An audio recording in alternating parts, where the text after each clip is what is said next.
I'm intrigued by a story about a very young boy named John Goddard.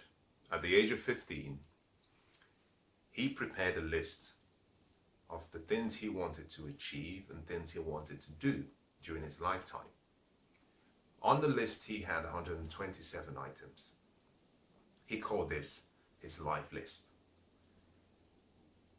By the age of 47, he had achieved 103 of the items on that list. Now, what makes his story quite remarkable is not just the fact that he achieved so many of his dreams and his goals, but what makes the whole story quite unique is the desire and the passion to have crystallized his ideas and his thoughts and his dreams on paper came as a result of a conversation he heard. He was with his father at home, and his father had just received a guest. His father and his business colleague were having a conversation about business, about life. His father was well-to-do. He came from an affluent family.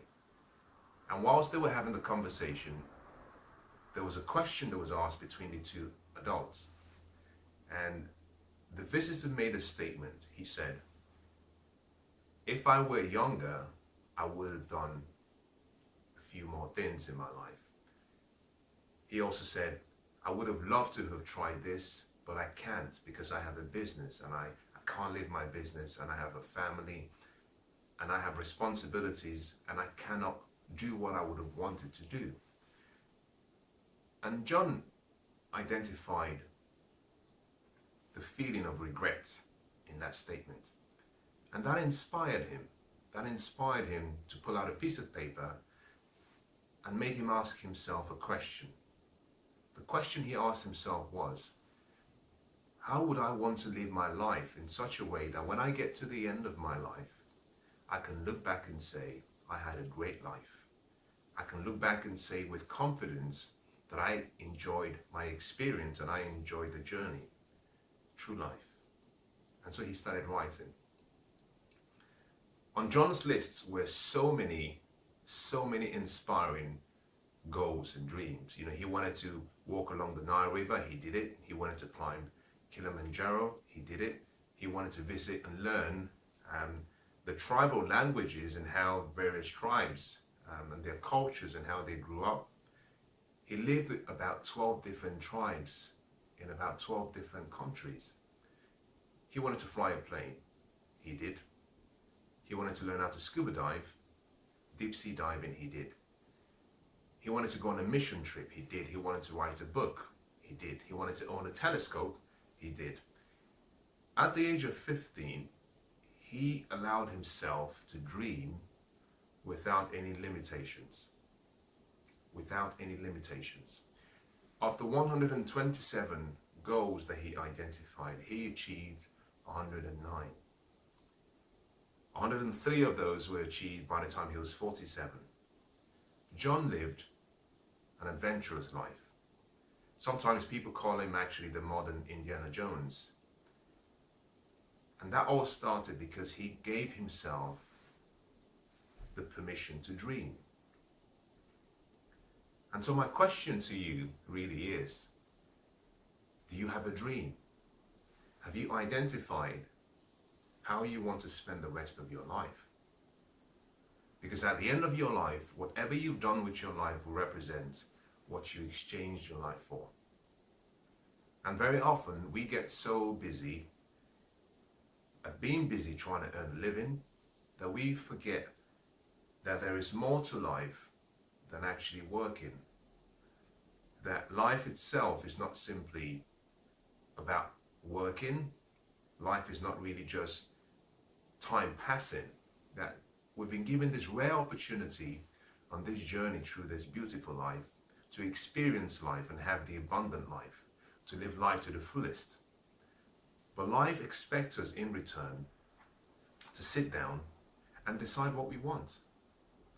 Life does not happen by chance, it happens by choice. And the choices and the decisions you make really are shaping your life. So again, I asked you the question, do you have a dream? And is your dream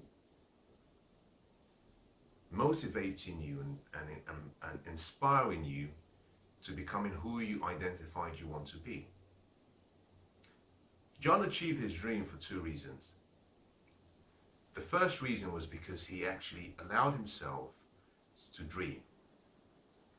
Through the process of dreaming, he had pictures of who he wanted to be, what he wanted to do, where he wanted to go, what he wanted to try.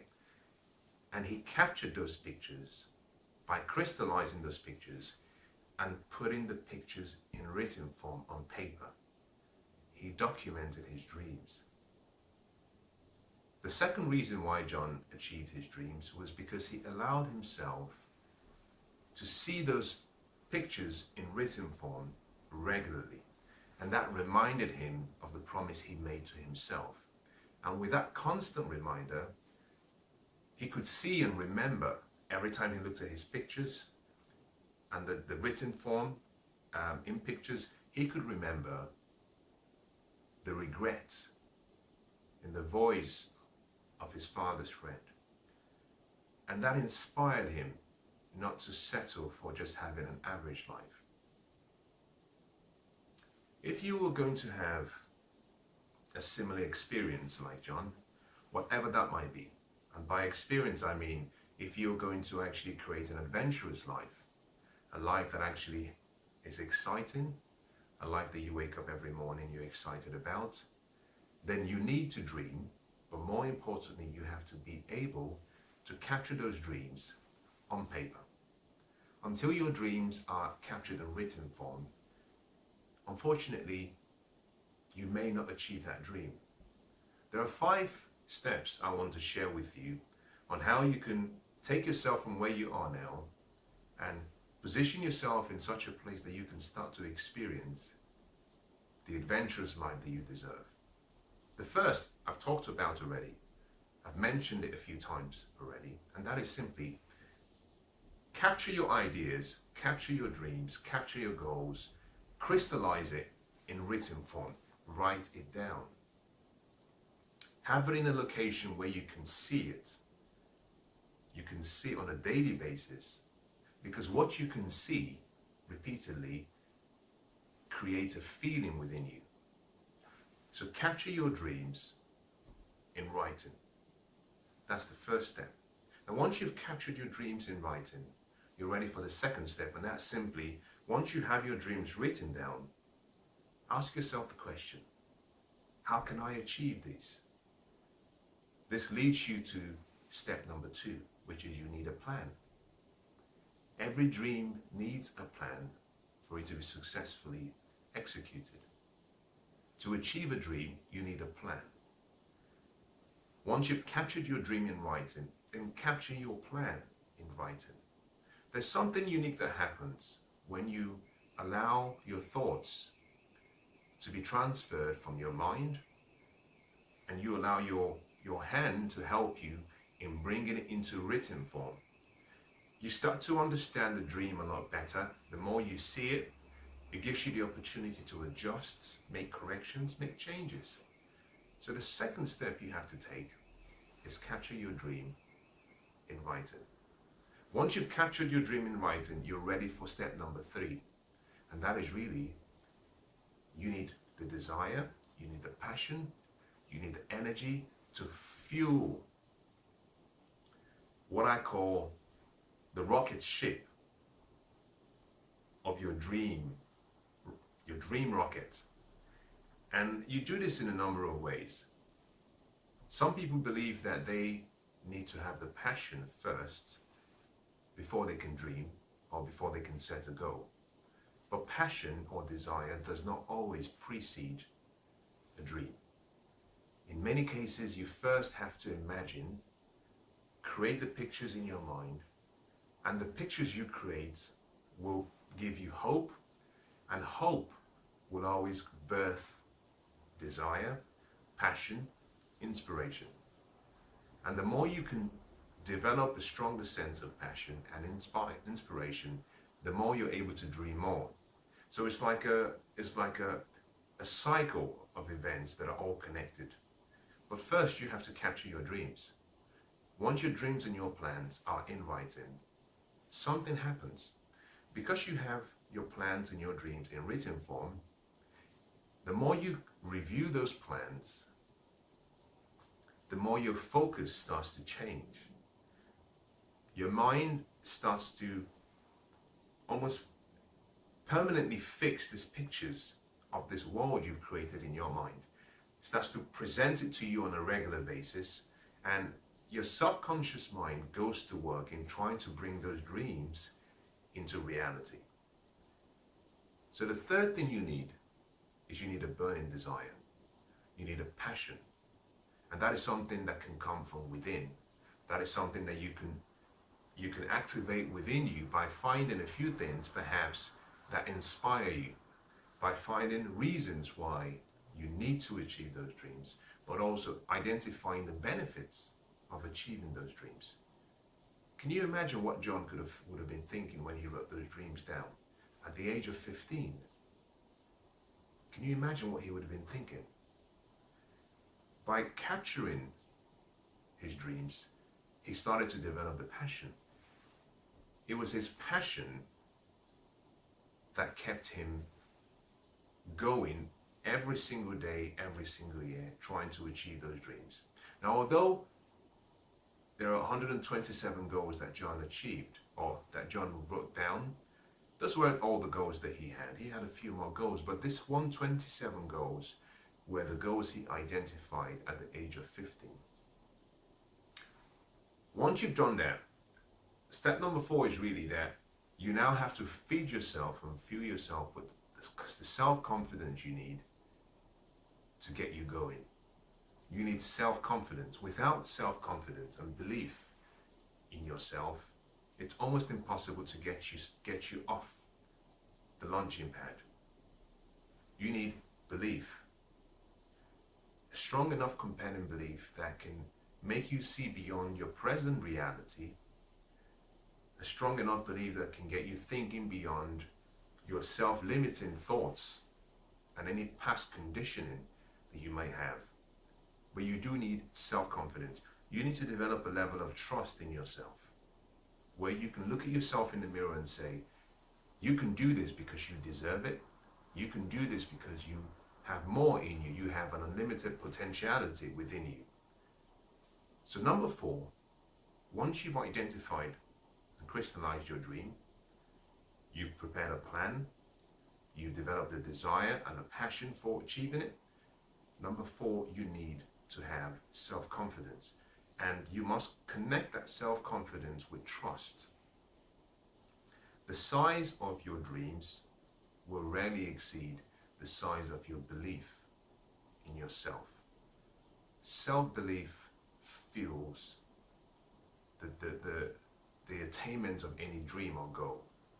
If you have no self-confidence and you do not believe that you can achieve the dream, you will not commit 100% all of your energy, your time, your resources, your efforts towards achieving the dream.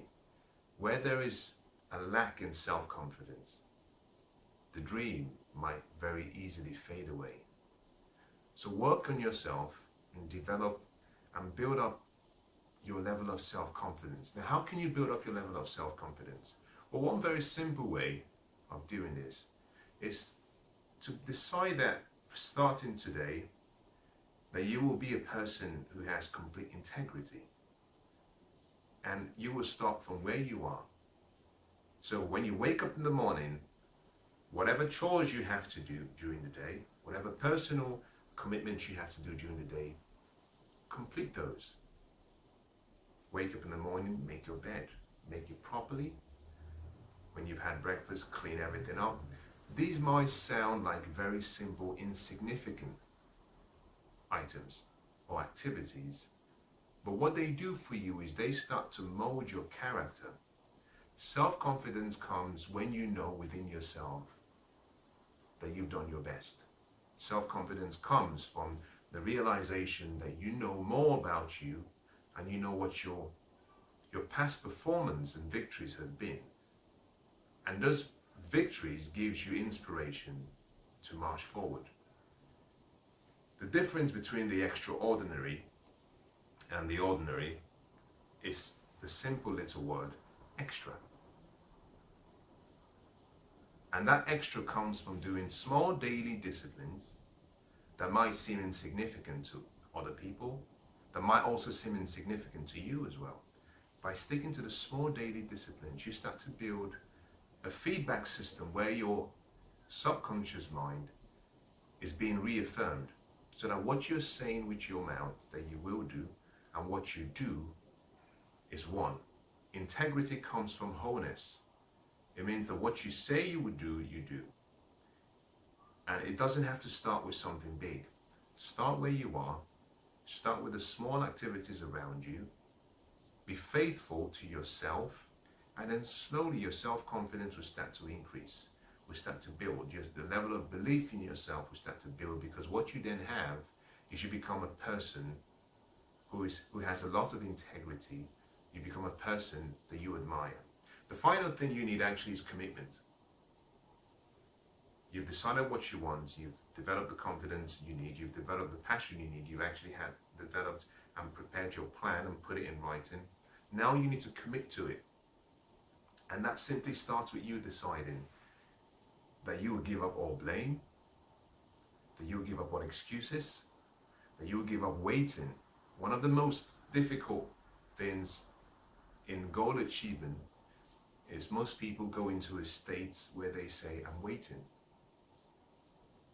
What are you waiting for? And that waiting attitude has robbed more people of experiencing the great life and the abundant life than anything under the sun. You have to quit waiting. The time is never going to be just right. So do it now. Accept complete responsibility. Decide that you are completely responsible for your life. Decide that it's not the government. Decide that it's not the external environmental conditions. Decide that it's not the weather. Decide that it's not faith. Decide that your life is a mirror image or a picture of your choices and decisions. And because your choices and decisions have actually created the life you have now, with that knowledge, make up your mind that you will change to make sure that what you have in the future is consistent with the dreams and the goals you have. So accept complete responsibility and commit to it. Commitment is simply a process of promising yourself that you will not give up. When John wrote his goals down, he had promised himself that although he would go through very difficult challenges and setbacks and obstacles, he had promised himself that he would want to look back at his life with a smile and say, I gave him my best shot. And that comes with commitment. Commit to your dreams. Commit to your goals. Commit to the lifestyle you want to experience. As we summarize, let me just recap what we've talked about today. I've shared with you 5 steps that you have to take to ensure that you start to experience the type of life that you truly deserve. A life that has fun, adventure, excitement, passion, spontaneity. A life that is not just simply about working and trying to earn a living. And that all starts by making a decision to design the life you want. To create a lifestyle, you need to design the lifestyle you want. And then once you've designed the lifestyle, you need to act and live into that lifestyle. And every day you have to improve yourself, review how you've successfully completed one day, make the necessary changes, and keep experiencing the good life. To do all of that starts with you, firstly, deciding what you want, crystallizing your thoughts in writing, on paper. And once that is done, you're ready for the second. The second I talked about was for you to take your goals that are written and develop a plan for achieving each goal. And have your plan in written form. Once you've completed your written plan, you're ready for the third step, which is simply your goals in writing need energy. They need fuel. The only person who can achieve those dreams and goals is you. But you need the energy, you need the fuel to push you towards achieving that. And to do that, you need a desire. You need a burning desire, you need passion, you need inspiration, you need motivation. And all of that will come once you have your goals in writing. But in addition to that, all of that inspiration and passion you need to achieve your goals is something that depends on you. Motivation is deeply personal. It's a really personal experience. No one can get into your head, no one can get into your heart, no one can get into your body and motivate you. Which means you have to find a way to inspire yourself. And number 4 is, once you have the passion, is you need to develop strong self-confidence and self-belief in those dreams. Because the size of your life will be in proportion to the size of your belief in your dreams and in yourself. So break away from the comments and break away from the limiting beliefs and past conditioning you had and all those words and thoughts that say to you, you cannot do that. Break away from the conditioned behavior you've been so used to living by and march forward. And say to yourself, if John could do this, you can do it as well. And then finally we said, you have to be willing to commit. Accept complete responsibility that your life is a picture of your decisions and that life happens by choices, not by chance, and that there is no such thing in your life as bad luck or destiny or chance. Accept that you will disassociate from any victim vocabulary or position. You will transfer and discount or blame or murmuring or complaining, and then you will simply look at yourself and say, I am responsible. And once you do that and you've committed, you've promised yourself you will not give up, you have automatically set yourself up for the possibility of achieving all of your dreams.